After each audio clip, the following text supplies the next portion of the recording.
The FBI is the most sophisticated law enforcement agency in the world, pursuing the most dangerous criminals. When a severed body turns up in bags across New York City, there was no head, no hands, just some body parts. Investigators hunt for a bloodthirsty killer and follow a trail of gruesome murders around the world. The Bureau mobilizes. I've seen my share of dead bodies. It's very important to look at the victim because it helps you catch the killer. We had every reason to believe that we were looking for an intercontinental serial killer. FBI. Criminal Pursuit.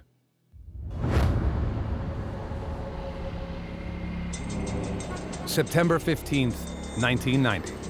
On a brisk fall morning, just across the bridge from Manhattan, a business owner pulls up to her office in Brooklyn Heights and spots a black garbage bag in her path.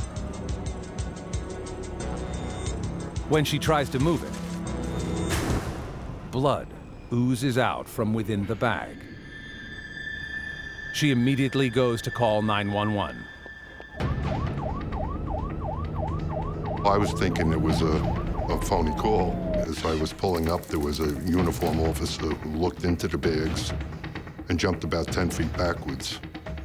I looked at my partner and I said, "We have body parts." NYPD homicide detective Ken Whalen has seen his share of gruesome crime scenes before, but nothing like this. I said, "Oh my God, I got a McGill around my hand." It was like the feet were cut off from the ankle, the calf was cut away from the thigh, you know, the breasts were cut off. They were in that big. I knew we had a homicide on our hands, but that was it. While crime scene techs scour the area for evidence, Whalen receives another call. A local resident has found another suspicious bag. Exactly. I have a couple of bags you can see right over there. We got a report of the second location, same exact type of bag, and same thing, body parts. Right there, man. Right there. Inside this bag, 2 arms and a leg. If we have a second bag, it's gonna be a big problem. We're gonna have to block off this whole area. I was taken back by the way she was cut up, because you could see it was just very, very clean cuts. Really wasn't all that much blood. For Whalen, the exacting precision of the dismemberment is a telling clue. I had a sense that whoever the murderer was knew this woman and possibly had cared for her or had a relationship with her, because everything was nice and neat and they were laid in these bags and left for people to find. Hours later, Detective Whalen gets a call from transit police. A third bag has been discovered only blocks from the first 2. Inside, he finds a torso. At that point, then we called for a crime scene to come back to that location, and it was like the 3rd run on crime scene for the day. A situation like this, you know, where do you start? When I saw those body parts, I said, "Oh." And then when I didn't see a head or hands, I knew, now I have a puzzle on my hands. The medical examiner determines the body parts all belong to a woman who stood approximately 5'6" and weighed around 195 pounds. She had been dismembered, post-mortem, with a bandsaw, a hacksaw, and a carving knife. But without her teeth or fingerprints, Detective Whalen's attempts to identify the victim will prove difficult. Who could this woman be? And more importantly, who could have done this to her? And why? In a Bronx neighborhood, 61-year-old Mary Beal is out enjoying her daily ritual. Mary and her beloved dogs walk the streets of her neighborhood every morning. It's a routine Mary's kept for many years. A native from Yugoslavia, Mary and her family immigrated to New York in 1941. She loved New York. She was head over heels in love with New York. It was in her blood. For 25 years, she was a fixture in her Bronx neighborhood. A widowed real estate broker, she spoke half a dozen languages fluently. She was also an interpreter for the police and the courts. So when somebody would come in as an immigrant, she would help them establish themselves with jobs, housing, and whatever other incidentals that she could help them with. Time for a treat. There you go, buddy. Whoa. She also loved her dogs and was known to have as many as 8 at one time. My aunt loved strays. She was, in a sense, a stray herself. Every single day, my aunt would walk the dogs, and she was affectionately known to some people as the dog lady. Mary was such a fixture that people could set their watches by her. She had told a neighbor, if you ever don't see me walking the dogs, come looking for me. On September 12th, 1990, Mary has missed her morning dog walk for 2 straight days. Concerned, Mary? a neighbor goes to Mary's house to check on her. Mary? She's alarmed to find Mary's dogs in apparent distress. Mary? She reaches out to Mary's family in Illinois to see if she'd left town. We knew her as a solid person, and she always pre-planned everything. We automatically knew something was wrong. Mary's nephew, John Figueroa, is a deputy with the Chicago Cook County Sheriff's Office. When he gets word of his beloved aunt's disappearance, he flies to New York to investigate.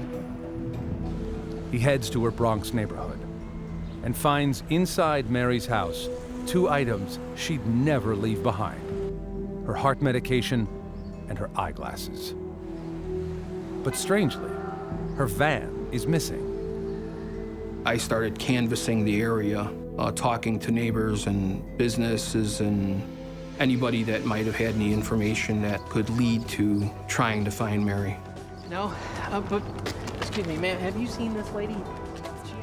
Reality started kind of setting in where I was figuring that the likelihood of her coming back alive was less and less of a chance of it happening. Back at the 8-4 precinct in Brooklyn, Detective Whalen is having little luck piecing together the identity of his murder victim without teeth or fingerprints. She didn't have any tattoos, any birthmarks or anything. You know, somebody could have said, oh, she had a big mole on it, you know, on her left arm or something. It was nothing. It was tough. But then Whalen sees a missing persons flyer for Mary Beal. She fits the general description of his murder victim. The timeline of Mary's disappearance coincides with his victim's estimated time of death. Detective Whalen phones Mary Beal's nephew with his suspicions. Even though John is a cop, it's hard to take this kind of news. I was just a fresh officer, so I didn't have a lot of experience under my belt. This was my blood, my aunt. It was very difficult.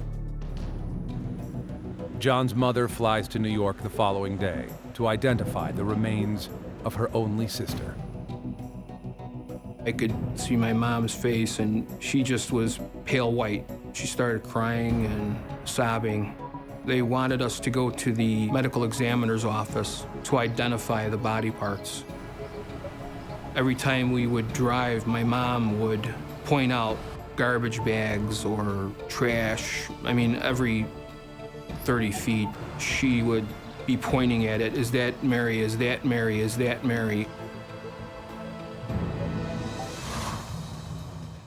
To help identify the dismembered body parts, her family provides police with x-rays of a broken ankle Mary suffered a year earlier. You can see the same thing right here. Right in here, it matches right here from the other one. They still had the ankles in their freezer there, so they took it and re-x-rayed it and put them side by side, and it was an identical match.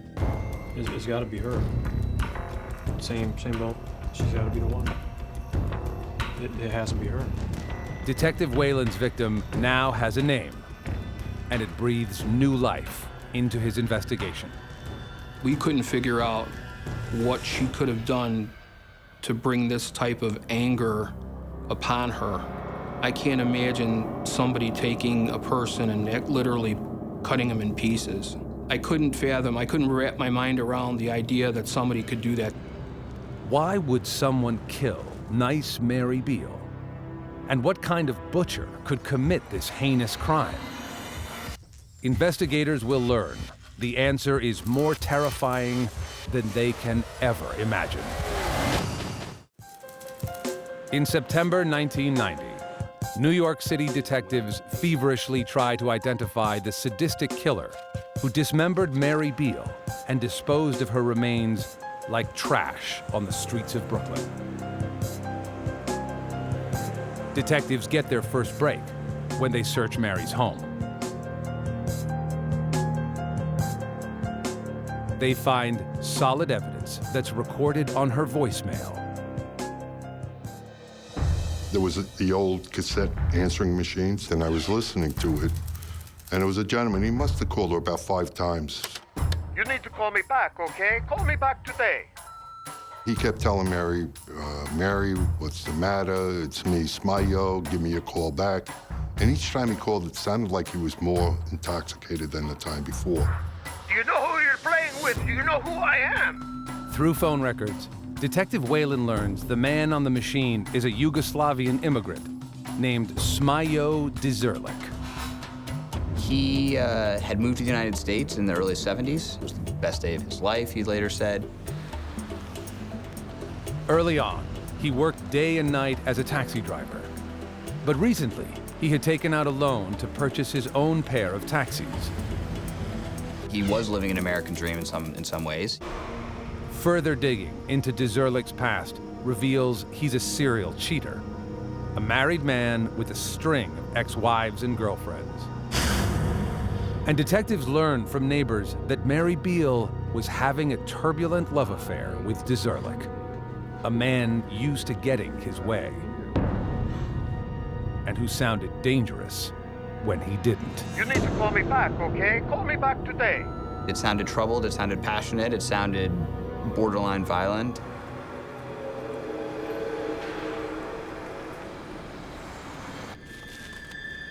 But was Deserlick violent enough to commit murder and chop a body into pieces? Lead investigator Ken Whalen runs a criminal history and learns Smayo Deserlic has several prior arrests for attempted murder and aggravated assault. There was an episode in which he was driving his taxi near Central Park and a pedestrian had hit the top of the car, banged on the top of the car, and Smayo proceeded to get out and take a nightstick out of the back seat and beat this pedestrian in the middle of traffic in the middle of the day. Years later, Deserlick's temper spiraled out of control, and his second wife accused him of throwing her out a 5-story window. She survived, but the marriage did not. Mary Beal served as translator during the legal proceedings. Despite his violent reputation, the kind-hearted translator fell under Deserlick's spell.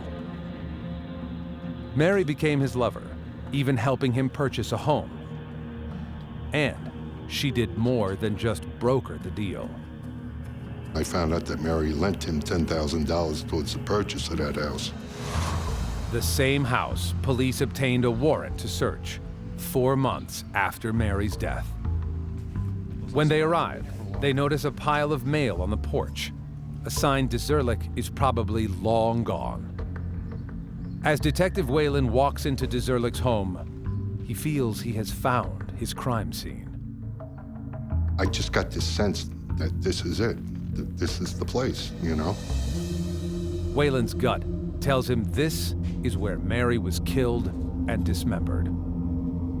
But at first glance, the house appears to be spotless. Even the floors have been recently refinished. For a neat freak like Deserlick, it seems like overkill. The house was actually cleaned immaculately. The floors were sanded, including the stairs and the banisters and the railings. It's a fantastic and seemingly telling detail. It suggests cover-up. In the kitchen sink, detectives find 3 sets of dishes, a sign that Deserlick may have been entertaining company shortly before leaving.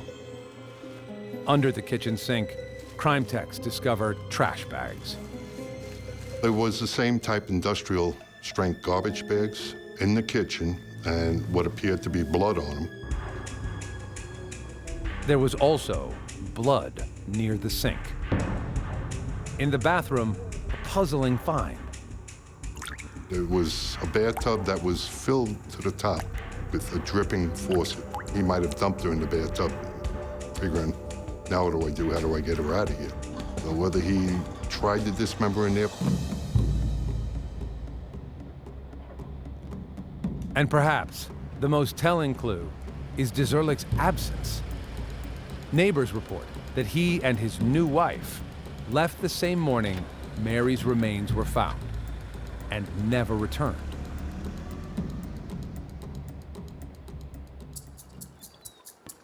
It's a strong circumstantial case, but has Detective Whalen collected enough evidence to prove that Deserlick is his killer? The FBI examines the blood recovered from Deserlick's home. Through DNA later on, we did find out that it was what they termed consistent with Mary Beal. A preliminary blood type yields inconclusive results. Without any physical evidence linking Deserlick to the crime, the DA decides not to pursue charges. It was very, very frustrating. All the evidence pointed towards him because he was the most likely suspect. Determined to unravel the mystery, Detective Whalen seeks out a most unlikely source. A friend of Mary's suggests a local psychic may have the answers he's looking for. It was a strange night. It was a stormy night. When we got to her house, she brought us into her parlor with candles going, and she started reading cards. Her body will be found near horses and water. I did find the body parts. The first location was Bridge and Water Street, and the second location happened to have been an old carriage house. So there were horses in that place at one point. She mentioned that Mary's van would be found by a church, and we did locate the van. It was on Father Capitano Boulevard up in the Bronx, right down the block from the church. 3 people are responsible for her death. Whalen remembers the dishes in the kitchen sink at Deserlick's home. And there were 3 cups, 3 saucers, 3 spoons, coffee spoons. So it only indicated that there were 3 people at one point in that house. She told us after the murder was committed, they all fled overseas, but they'll be back to complete some business deals. I'm not one so much into psychics or whatever. I thought it was really weird, but she was right on the money. It's an eerie coincidence, as New York investigators believe Deserlick may have slipped out of the country. I have no idea where he is. There's no sign of his departure. There's no sign in the immigration records that he's actually left. He's just not there anymore. Their best guess is Deserlick fled to his native homeland in Yugoslavia. But as far as they know, he could be anywhere in the world. And detectives fear, if left unchecked, Deserlick may kill again. It's been 4 months since the brutal dismemberment murder of Mary Beal, and her suspected killer, Smayo Deserlic, continues to elude New York detectives. It's as though Deserlick vanished off the face of the earth. Then, in 1994, 4 years later, New York detectives get a big break when they locate Deserlick's 3rd ex-wife. They found out the woman that was living with him at the time of the murder, she was over in Belgium. She's now divorced from Deserlick and has plenty to tell New York detectives. They learned that Deserlick was in Belgium and was wearing women's clothes, and he believed that that was an attempt to elude the police. And she was also afraid of him. She was having problems with him, and he had threatened her over there. Detectives take note of Deserlick's bizarre behavior and are not surprised to hear he's still violent. Then, she tells New York detectives if they can find Deserlick's sister, she knows who killed Mary Beal. Investigators luck out and quickly locate Deserlick's sister in the Bronx. They press her for answers. She's evasive and uncooperative. At one point, he grabbed his handcuffs out from the back of his belt and said, "You're under arrest for the murder of Mary Beal." I'm tired of these games. At that point, she started blurting, "I didn't do it, I didn't do it." She said, "My brother killed her." I didn't do it. Who did? My brother did it. Deserlick's sister says her brother came by the day before Mary's remains were found. Have you seen Mary? Nobody's seen Mary. And he told her that Mary is no more. And she said, "What do you mean?" He says, "I killed her." I killed her with a hammer. And he told her that he struck her in the head and killed her with a hammer. Deserlick's sister agrees to testify in court against her brother. In 1995, 5 years after Mary's death, the Kings County District Attorney finally has enough to charge Smayo Deserlic with murder. But justice seems out of reach. Deserlick was last seen in Belgium, but authorities have been unable to locate him.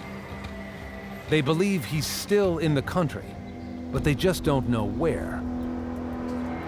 Then, 6 months later, a startling discovery in the small Belgian town of Mons, just south of Brussels.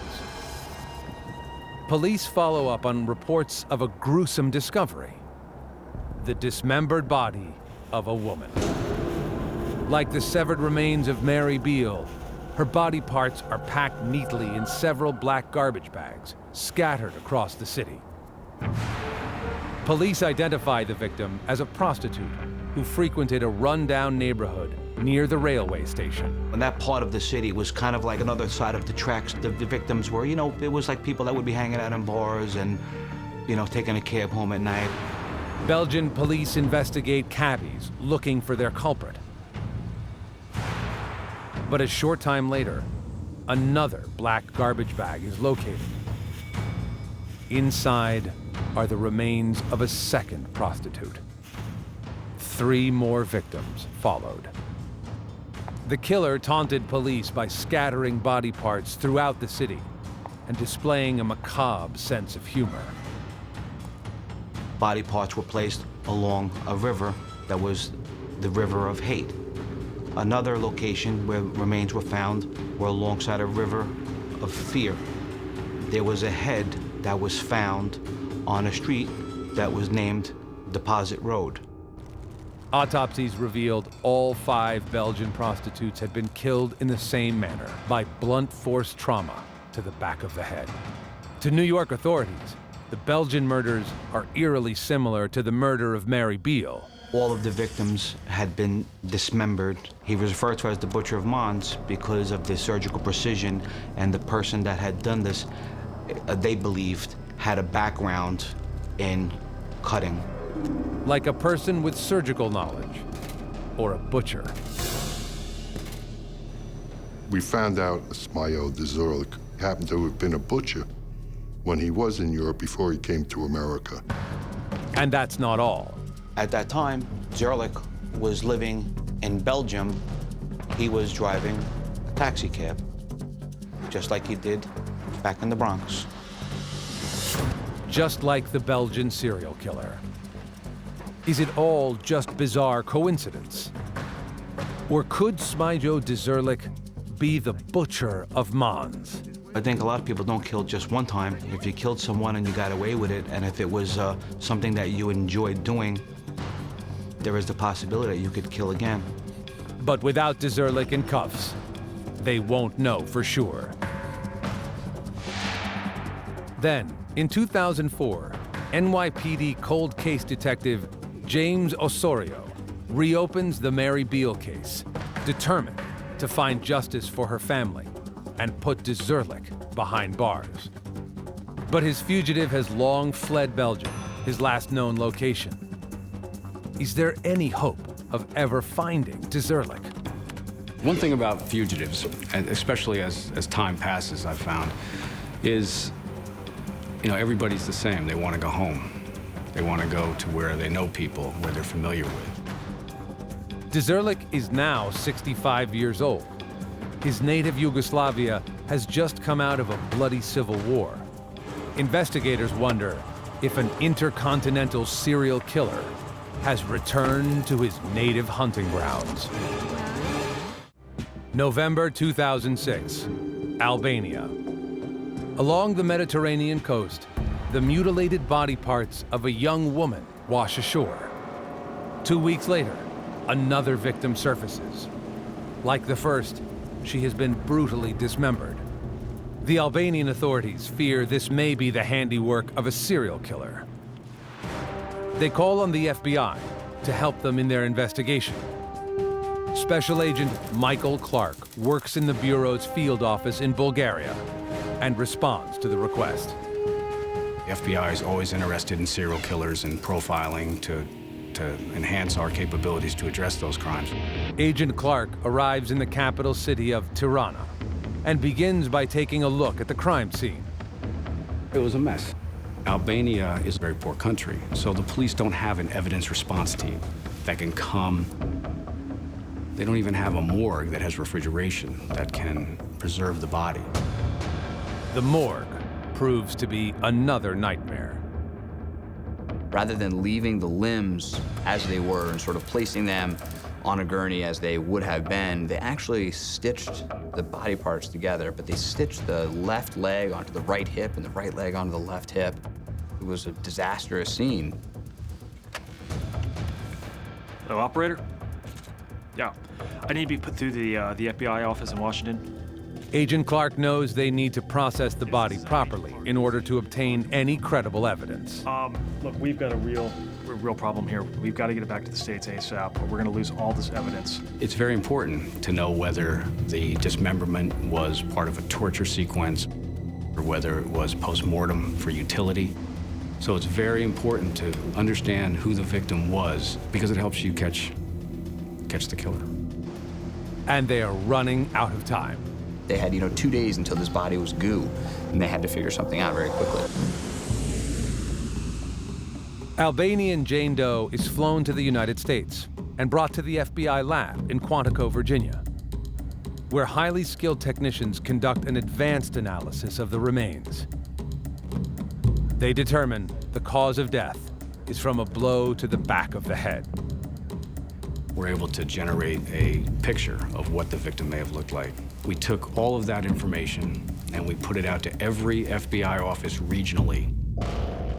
But the Bureau's attempt to identify the young woman stalls. Agents are not sure whether she's fallen victim to the human trafficking epidemic in Albania, or is there a serial killer on the loose in Eastern Europe? Then, 4 days later, a potential break in the case. NYPD detective James Osorio goes to the FBI's Behavioral Analysis Unit at Quantico for a meeting with profilers to get insight into a case he's working. There came a time early in the morning where we broke for a small coffee break. In the break room is Special Agent Craig Ackley, a profiler who has just returned from the trip to Albania. I think it was women, and they were decomposing. I did overhear Special Agent Ackley having a conversation with another agent. I put him in a casket. Telling him that he had just come back from Albania and was helping out with the local authorities on a homicide investigation over there. At that moment, my ears perked up, and I kind of saddled over a little bit more. Detective Osorio stops Agent Ackley mid-sentence. Osorio said, I wish that I would have known that because I have this fugitive that's over somewhere in that part of the world.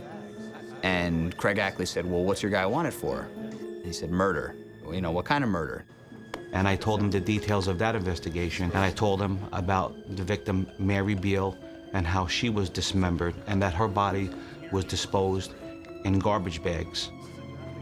When Craig Ackley described the crime scene in Albania and the dismembered body part and the way that the body was cut, two of them looked at each other and had this eureka moment that these crime scenes were incredibly, incredibly similar. It's probably like hitting lotto, but it was meant to be. The stars were in alignment on that day. We were both in the same place at the same exact time. It was meant to happen. They compare notes. The Albanian victims were dismembered in a similar manner and with a similar type tool as Mary Beal. And Deserlick is believed to have been near Albania at the time of those murders. And it turns out that Smayo Deserlic's hometown of Plav, Montenegro, is right on the Albanian border between Montenegro, old Yugoslavia, and what is now Albania.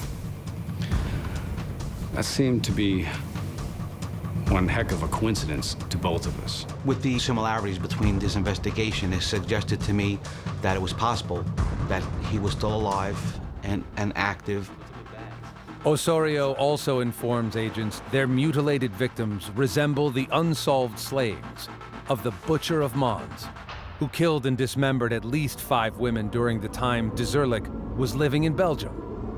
There could be some consistency on the tools, on the sequencing of the wounds, or see similarities between the way the body was dismembered post-mortem in each event. Authorities are stunned. Could Smayo Deserlic be a globe-trotting serial killer?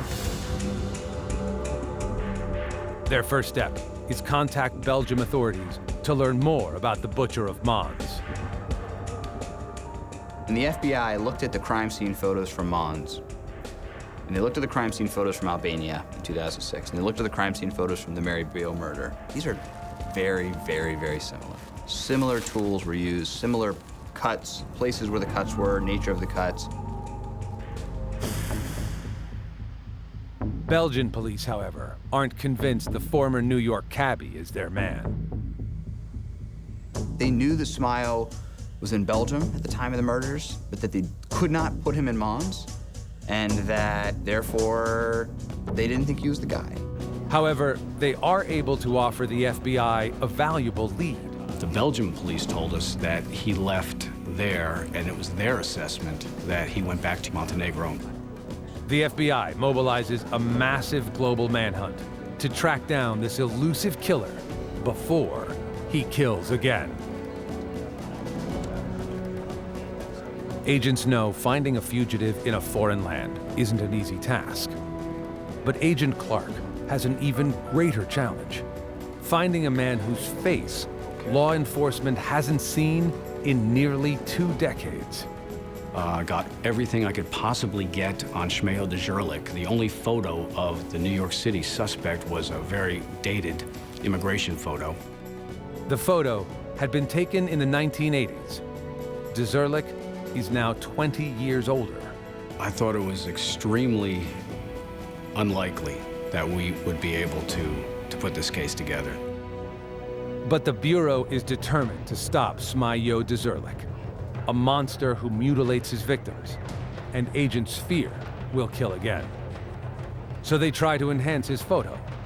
20 years. We sent that to the FBI laboratory. They took the photo of him 20 years ago and added 20 years to his life and gave us a picture of what they assessed he looked like at this time. Next, Agent Clark must establish a law enforcement contact in Montenegro to assist the FBI's investigation. He quickly finds the police there are willing to help. Clark wastes no time and travels to Montenegro for a face-to-face meeting with his counterpart. Here's what we think the guy looks like. It's a digitally enhanced image. He hands off the age-enhanced photo of Deserlick. He tells me, he says, "Mike, if he's here and still alive, I will find him." But Agent Clark is concerned. Every second that ticks by, another woman could die at the hands of this serial killer. It's a very cold case, and it had been so long, but we had to keep moving forward and resolve it either one way or the other. It's only days later when his Montenegrin contact calls with some shocking news. His surveillance team has spotted a man matching Deserlick's description. He said that the age was right, he had spent time in New York, and the family connections looked right. But this man goes by a different name, Smayo Deserlic. There was no definitive proof. We needed something, fingerprints, DNA, that definitely would ensure that the person that was in Montenegro was, in fact, Smayo Deserlic and our fugitive from New York. The FBI ramps up their investigation, and the Montenegrin police locate Tulia's prints. So he apparently applied for a job in Montenegro, a government job, and he had to be fingerprinted. The FBI compares those prints to the ones on file in New York from Deserlick's previous arrests. And when they ran his prints, they popped. Nearly 20 years after the murder of Mary Beal, the FBI confirms Smayo Deserlic is living under an assumed name in Montenegro. I think that he thought that there was no way that anyone was going to ever find him. I think he had completely forgotten that he was wanted. I think he felt that he was safe. But what appears to his neighbors as an unassuming grandpa is actually a monster with an appetite for murder. This guy was vicious. He was just a nasty, nasty piece of work. Agent Clark wastes no time in putting together a plan to take Deserlick into custody. So off to the races. The FBI opens a fugitive investigation. We go to Interpol, we get a red notice. Everything went into high gear. The Bureau's manhunt for a prolific serial killer goes global, harnessing police from around the world. And they're all prepared to take him down any way they can. In 2007, the FBI triggers a global manhunt for a suspected serial killer, Smayo Deserlic. His trail has led agents from New York to Belgium to Albania. Now, the FBI is zeroing in on Deserlic in his hometown in Montenegro, a country within the former Yugoslavia. Became very excited that the noose was closing in on him. Now we were that much closer, we just needed to get handcuffs on him. The FBI has no jurisdiction in the newly formed country, so Montenegrin authorities must take the lead. On February 12, 2007, Montenegrin police move in on this intercontinental monster. They know Deserlic has a short fuse, and they brace themselves for a violent takedown. You're under arrest for the murder of Mary Beal in the United States.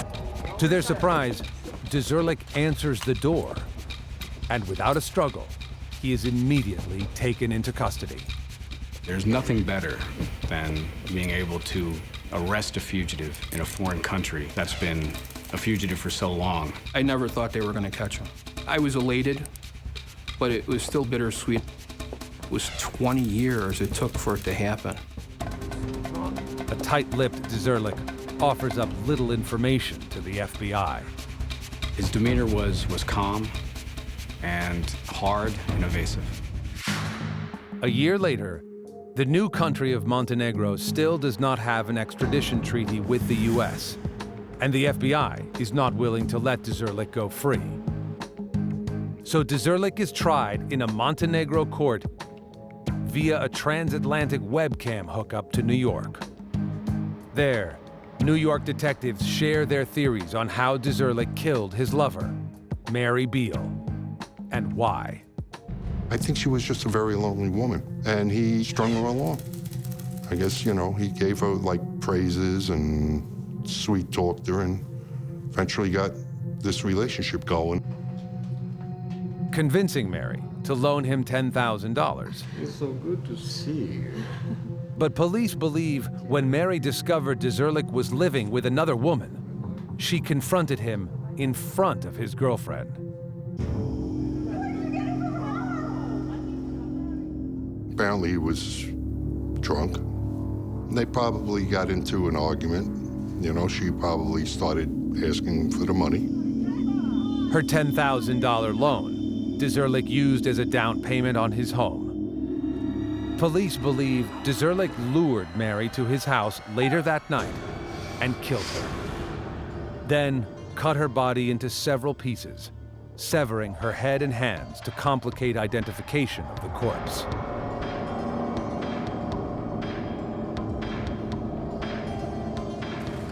Then he littered her remains in trash bags throughout Brooklyn. Mary Beal's nephew was allowed to appeal to the court on his aunt's behalf. I just asked them to do the best job that they could and to give Mary her final voice. In July 2010, Deserlick was convicted of the 1990 murder of Mary Beal. He is sentenced to 12 years in prison. A year later, journalist Nicholas Schmidl obtained an interview with the suspected serial killer in his jail cell in Montenegro. He did not strike me as a serial killer. But as the conversation went on, he was a twisted man. His temper was ready to flare at a moment's notice. It was a distressing 2 hours for sure. Deserlick denied any involvement in Mary's murder and was vague about whether he'd even met her. He was emotionless in many ways. He didn't seem like a man who was burdened with any guilt. And he said, FBI made me out to be some sort of devil. He said, do I look like Son of Sam to you? He's a psychopath. I mean, definitely there's no other term to call him. I mean, the man was just a violent, vicious person. The FBI has worked tirelessly to establish a stronger link between Smayo Deserlic and the murders in Mons, Belgium, but have been unable to do so. Agents haven't had any more success in identifying Albanian Jane Doe. There is suspicion the victim was Deserlick's fourth wife, who was Albanian and disappeared under unclear circumstances. The case remains open. But to investigators, the similarities are too great to ignore. He's in New York in 1990, and you have a victim there. He's in Belgium in 1995, and there are 5 bodies there, 4 which are consistent. And then he's in Montenegro, very close to the Albanian border in 2006, and a body is found there. It's a coincidence that needs to be addressed aggressively and run out to its fullest extent. I have no doubt. I mean, there could be many more murders he got away with, for all I know. As for Mary Beal's family, they are left to wonder. It's closure, but it's bittersweet closure. We still haven't found her head or hands, and that's the final part of it that we'll never actually get a close on. We'll never figure out where the rest of her body parts are. So she'll never really rest in peace.